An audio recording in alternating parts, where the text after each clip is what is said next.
नमस्कार, मैं हूं नारायण शर्मा और आप देख रहे हैं AINS न्यूज़ 24 चैनल। अब खबरें विस्तार से।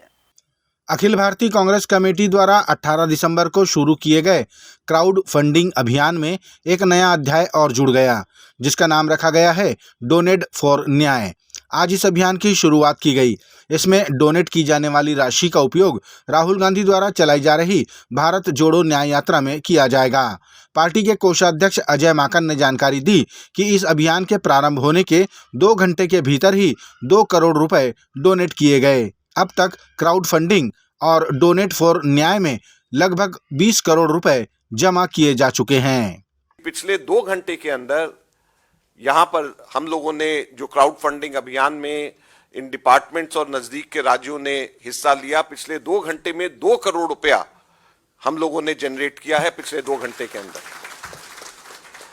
और इससे पहले डोनेट फॉर देश के अंदर लगभग 17 करोड़ रुपया हम लोगों से कांग्रेस के सिंपथाइजर्स ने दिया था।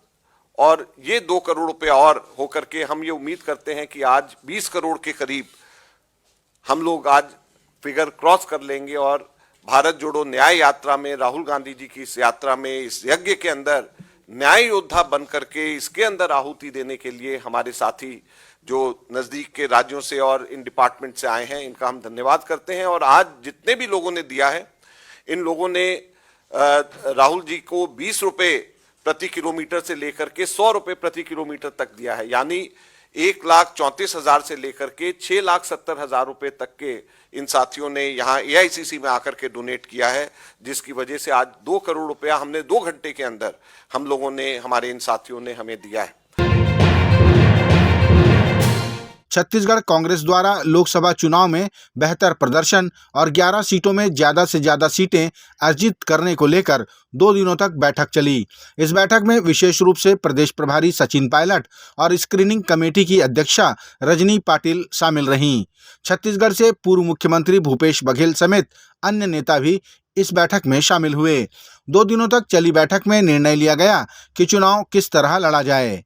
इस बैठक के बाद दिल्ली में एक और बैठक होगी, जिसमें उन नेताओं के नाम प्रस्तुत किए जाएंगे जिन्हें लोकसभा चुनाव में प्रत्याशी बनाया जा सकता है, जिसमें साधक बाधक चर्चा हुई। और इसके आगे के स्तर पे जाके हम दिल्ली में नेक्स्ट हफ्ते में मीटिंग करेंगे और उम्मीदवारों का चयनों की प्रक्रिया उसको आराम देने की कोशिश करेंगे और जल्द से जल्द हमारे उम्मीदवार तय हो जाए, जिसके कारण इतना बड़ा लोकसभा मतदार हुए हैं तो उसमें वो लोग चुनाव लड़ सके। मापदंड पे चर्चा हुई है, बता रहे हैं कैसे मापदंड रहेंगे? मापदंड यानी किस तरह से उम्मीदवार होना चाहिए, कौन लड़ना चाहता है। लड़ने के लिए तो बहुत एक सीट पे बहुत सारे लोग हमारे तैयार हैं, लेकिन उसमें कुछ क्राइटेरिया करना पड़ेगा, कौन सी सीट किसके लिए रिजर्व है। उसकी हमारा सर्वे रिपोर्ट 30 तारीख तक आ जाएगा।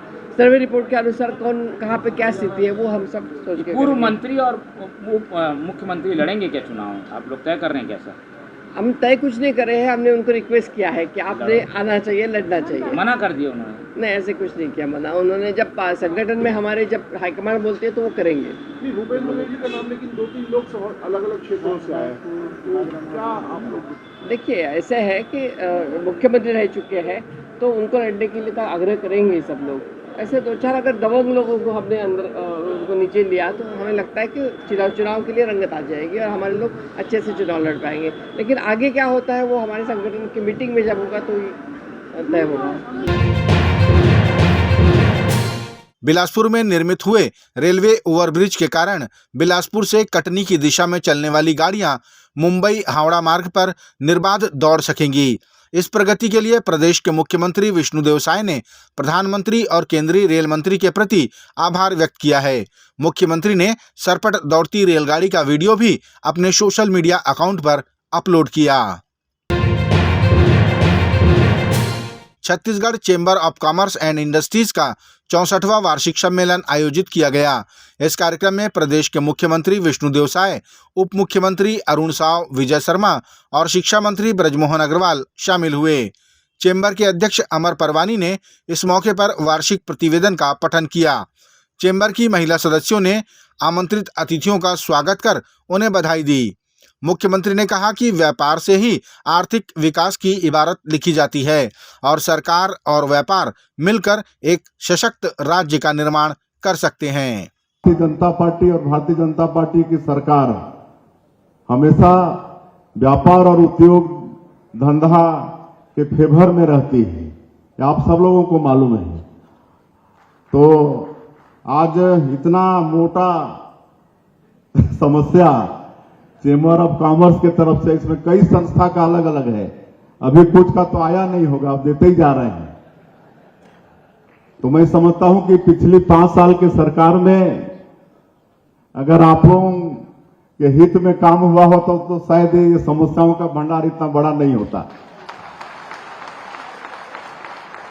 बहुत झेलना पड़ा है, लेकिन हम मुख्यमंत्री के नाते आश्वस्त करना चाहेंगे कि अब वो दिन दूर हो गया।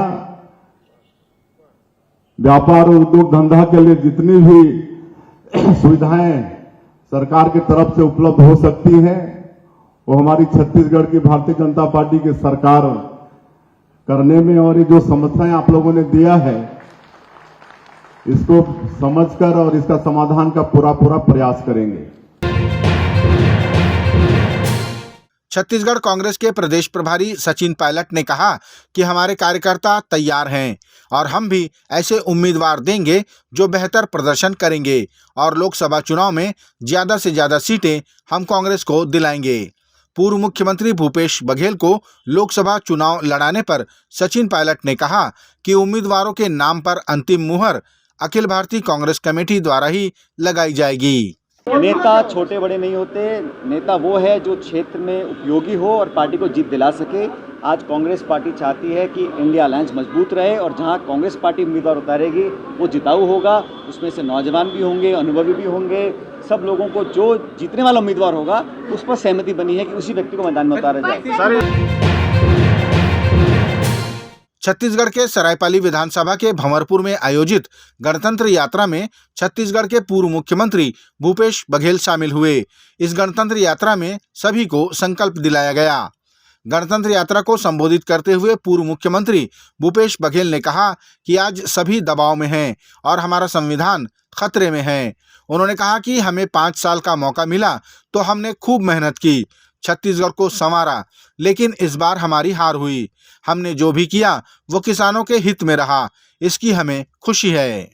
तो 5 साल आप पहले हमारा मौका दे, किसान मन खूब आशीर्वाद दी से प्रदेश किसान के, मजदूर के, गरीब के, सबसे पहले मन 2 घंटा में किसान मन के ऋण माफी कर रहे हैं, कि नहीं कर रहे हैं? हम कहें कि 2500 रुपये हम धान खरीदी करना है, जिन धान बेच रहे करो, जिन पैसा पट के कट के से वो फिर वापस तुम्हारे खाता में डाले रहे हैं। हो रही कि नहीं हो रही?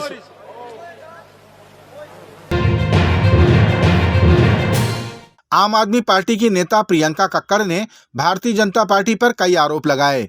उन्होंने कहा कि भाजपा के नेता हमारे 7 विधायकों के संपर्क में थे और उन्हें पैसों का लालच देकर पार्टी से बगावत करने को कहा, लेकिन वे विफल रहे। प्रियंका कक्कड़ ने कहा कि लगातार भाजपा मुख्यमंत्री अरविंद केजरीवाल की छवि धूमिल करने की कोशिश में लगी रहती है। उन्होंने कहा कि दिल्ली में आम आदमी पार्टी को भाजपा कभी नहीं हरा सकती। भाजपा को जनता के कामों से कोई लेना देना नहीं है, उनको सिर्फ सत्ता मोह है। रामायण में हम सबने देखा कि सीता जी का हरण करने के लिए कैसे रावण ने एक दूसरा रूप धारण किया था। वैसे ही आज के युग में भाजपा ईडी का रूप धारण करके कोशिश में लगी है कि किसी भी तरीके से एक तथाकथित शराब घोटाले में अरविंद केजरीवाल जी को अरेस्ट कर लिया जाए और आम आदमी पार्टी की सरकार को गिरा दिया जाए। इसी मंशा से बीते कुछ दिनों में भाजपा ने हमारे 7 विधायकों को संपर्क किया, उनको कहा कि वो हमारे 21 विधायकों से संपर्क में हैं और सबको 25-25 करोड़ का ऑफर दिया है कि वो आम आदमी पार्टी छोड़कर भाजपा में शामिल हो जाएं। ये थे आज के प्रमुख समाचार। आप देख रहे थे हमारा लोकप्रिय यूट्यूब चैनल AINS न्यूज़ 24। अब हमें इजाज़त दीजिए। कल तक रोजाना की ताज़ा खबरों के लिए आप देखते रहिए हमारा लोकप्रिय यूट्यूब चैनल। हमारे यूट्यूब चैनल को लाइक, सब्सक्राइब और बेल आइकन का बटन दबाना ना भूलें। नमस्कार।